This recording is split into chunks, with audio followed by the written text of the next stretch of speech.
The most important thing is to eat real food that grows from the ground. We've known for decades that plant-based foods are healthiest. The reason people don't eat more vegetables is they just don't realize how powerful they are.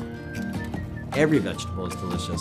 Real cooking is about taking a vegetable like a Brussels sprout or a maitake mushroom and making them so incredibly delicious that you realize that cooking is all about flavor.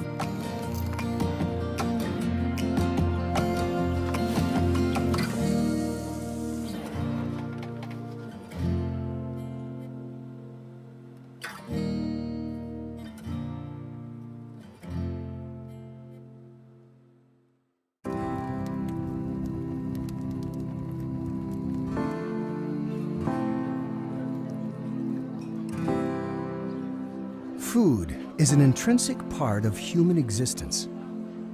We come together around food, celebrate around food, and build traditions around food. Despite its fundamental role, our diet is one of the most worrisome aspects of modern life. But after decades of research, there's hope that we may finally know how to change that. The leading causes of death and disability are largely chronic diseases now, but 80% is completely diet and lifestyle. It's what we expose ourselves to, what we put in our mouth, both cigarettes and food, whether we're exercising. These are the critical components, and that's good news. I mean, that means we have tremendous power over our health, destiny, and longevity. The vast majority of premature death and disability is preventable with a healthy enough diet and other lifestyle behaviors. Medicine is excellent. We have got antibiotics, we can put you in a cast, we can take you to emergency surgery, we can slow down your diabetic blindness and kidney failure and amputations with drugs, with insulin injections. Unfortunately, none of these are actually treating the cause of the disease.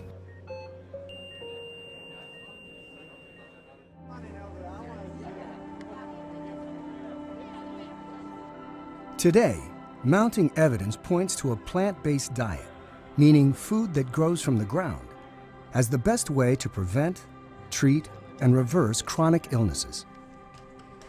Dr. Michael Greger is an author and world-renowned public health expert who's been highlighting the life-changing power of plants. He and his team review thousands of medical studies each year and distill them into practical advice for his website, nutritionfacts.org. One of the most comprehensive studies on health and eating habits was the 2005 China study by Dr. T. Colin Campbell, a landmark report that found significantly lower rates of chronic illness throughout rural China, where people largely survived on plant-based diets. There are populations around the world that don't suffer from our epidemics of heart disease and type 2 diabetes and obesity. So if you take someone living in Japan, for example, which has the longest life expectancy, and they move to the US and start eating and living like the US, they get US diseases. And similarly, if someone moves to Japan from the United States, and start eating and living like the Japanese, their rates of these chronic diseases plummets, because these are lifestyle diseases.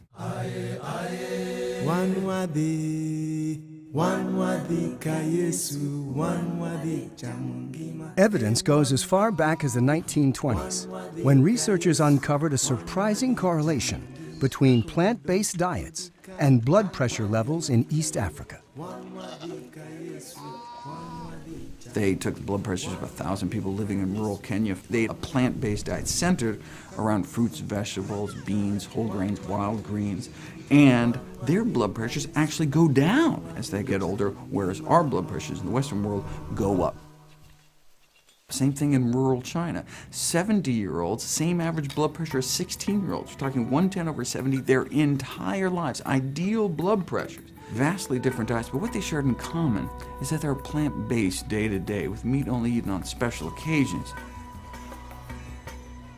In the Western world, the only population getting it down that low, 110/70, were those eating strictly plant-based diet.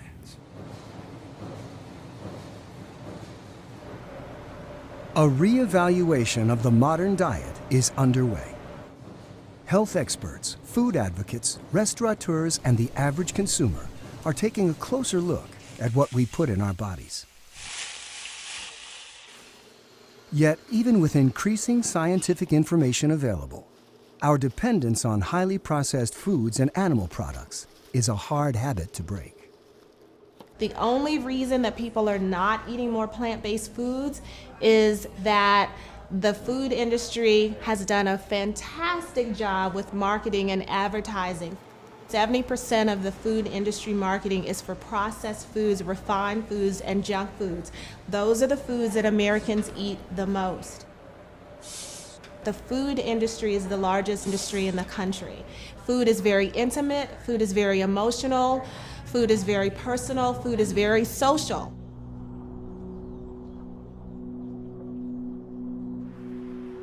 Chef Rich Landau has been paving the way for a veggie renaissance from his kitchen at Veg, a renowned plant-based restaurant thriving in the heart of Center City, Philadelphia, the cheesesteak capital of the world. Give people great food, and they'll never look at what's not on the plate. We're wired to think that we need meat to enjoy our meal. That's really just not the case. It's about the flavor. It's about what chefs and cooks do to meat that makes it taste so good, not about the meat itself. They are loaded with flavor and nutrition. Real cooking is about taking a vegetable like a Brussels sprout or a maitake mushroom or a carrot and making them so incredibly delicious that you realize that cooking is all about flavor. It's all about the preparation. How do you put a carrot in the center of the plate and convince people that this is worthy of being the focus of the plate? The carrot itself is absolutely delicious when cooked properly, and the texture of it is just hitting it home because it's so beautifully and perfectly cooked. So now you've convinced people that are used to seeing carrots only as pureed in a soup or raw in a salad that this is worthy of like knife and fork food. Statistics show that most people rarely consume the minimum amount of recommended fruits and vegetables each day. And their continued reliance on processed foods has many experts pushing for a complete rethink of the nutritional advice we've been given for the last half-century. The reason people don't eat more vegetables is they just don't realize how powerful they are. I mean, we have this kind of resonating eat your greens, but what's the science behind it?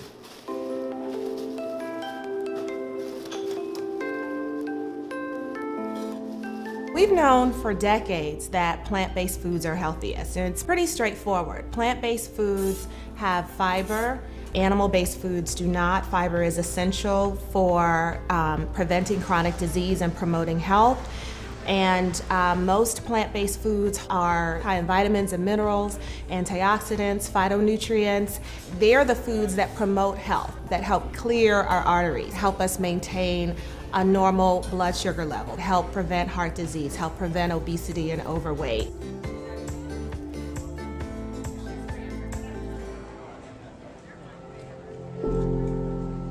The most important thing is to eat real food that grows from the ground. Dark green leafy vegetables are the healthiest vegetables. In fact, the healthiest food, period, with a greater nutrient density than anything else we can put in our mouth, translating to about a 20% drop in stroke and heart attack risk for each daily serving of greens.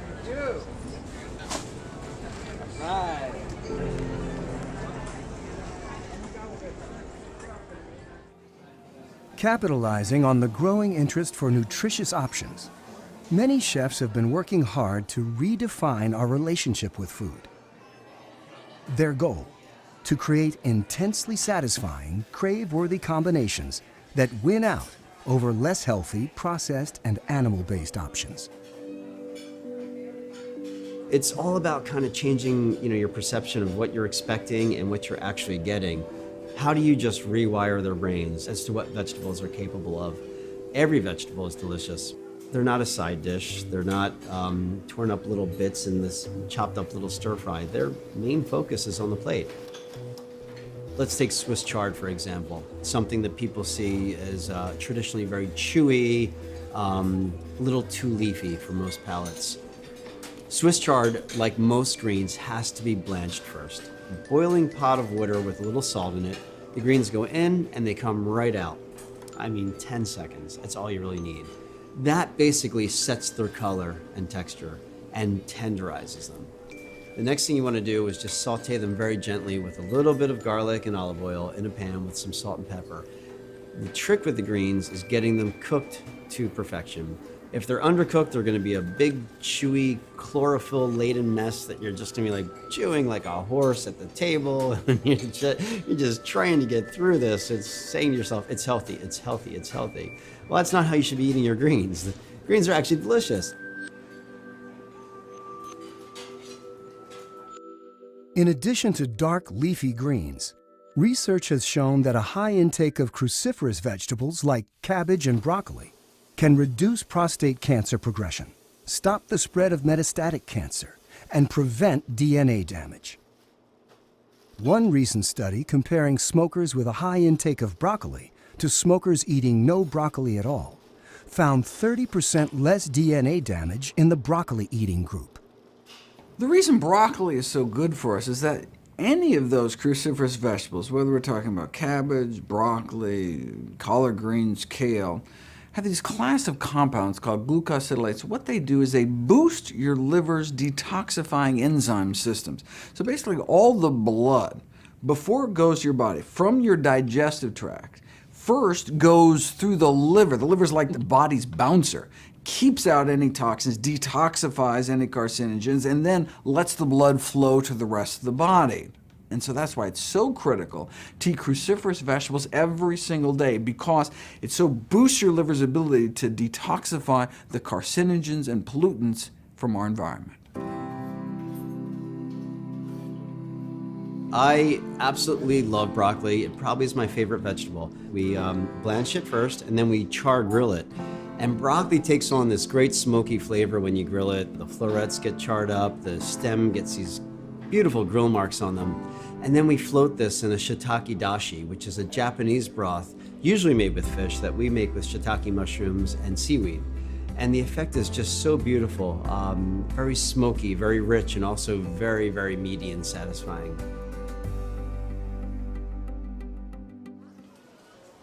While dark leafy greens and cruciferous vegetables boast the biggest nutritional bang for the buck, diversifying our vegetable consumption is essential for our overall health.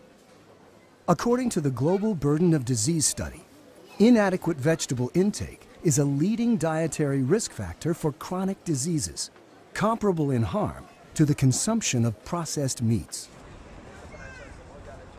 We should really eat the rainbow when it comes to choosing our vegetables, because many of the anti-aging, anti-cancer, antioxidants are the plant pigments themselves. So, for example, the beta-carotene, which makes carrots and sweet potatoes and cantaloupes orange, or lycopene, the red pigment in tomatoes, the same kind of chemical nature of the pigment compounds that reflects that gorgeous color is the same antioxidant properties that can be so helpful within the body. Eating a diverse plant-based diet raises our exposure to essential nutrients like vitamin C, found not only in citrusy fruits, but in vegetables like peppers and sweet potatoes. Experts say there may be more than 30,000 different phytonutrients, with a long list of health benefits that are still being discovered. And they're not just found in the most colorful fruits and vegetables.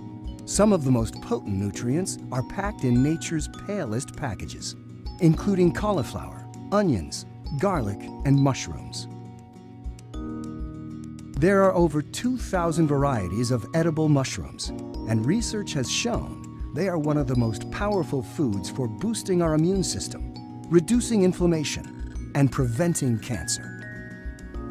Just like there are unique anti-cancer compounds specific to the cruciferous vegetable family, there are these beneficial compounds found in mushrooms like ergothioneine, which is an antioxidant amino acid found basically only in the mushroom kingdom, meaning if we don't eat mushrooms, we don't get it into our diet. It's found particularly in our retinal tissue and reproductive tissues. Basically, housed in very sensitive tissues in the body because it has such a cytoprotective or cell protective effect. Eating just plain white button mushrooms can so boost our immune function it can significantly decrease our risk of common respiratory infections like the common cold. For chefs like Rich Landau, the incredible variety and richness of mushrooms provides a tremendous opportunity to change people's perceptions of often overlooked foods. I mean, they're just incredible. They're good for you. They're meaty. They're just delicious. We love really, really big cuts of mushroom, like a maitake or portobello that can stand on their own in the middle of the plate. And again, it's about that knife and fork satisfaction when you're cutting through it. We have another mushroom that we import from Italy called the nebradini. And they're these medium-sized white mushrooms with this very, very silky flesh to them. So we shave these very, very thin, and we cook them in like this tomato basil sauce. And we call it nebradini mushrooms as fazzoletti. And fazzoletti are just, little handkerchief pieces of pasta, little tiny squares of pasta swimming in a broth or a sauce. So we're actually using the mushrooms to be the pasta, and that's exactly how it eats.